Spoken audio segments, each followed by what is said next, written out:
Hello అందరికీ! ఈరోజు మరొక స్పెషల్ కర్రీ చూసేద్దాం. అదే ములక్కాయ కోడిగుడ్డు పులుసు. ముందుగా ఎగ్స్‌ని ఉడకబెట్టుకోవాలి.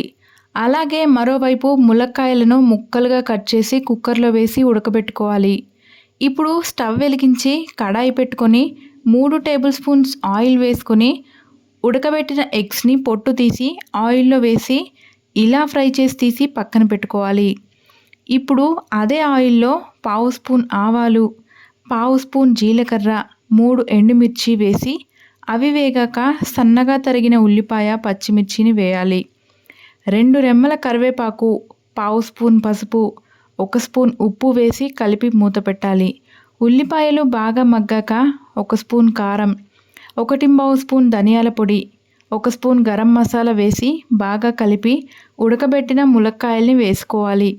ఒక 5 నిమిషాల తర్వాత ఫ్రై చేసిన ఎగ్స్‌ని కూడా యాడ్ చేయాలి. ఇప్పుడు ఇందులో వాటర్ యాడ్ చేయాలి. అలాగే నిమ్మకాయ సైజంతా చింతపండు రసాన్ని తీసి ఇందులో వేయాలి. బాగా మరగనివ్వాలి.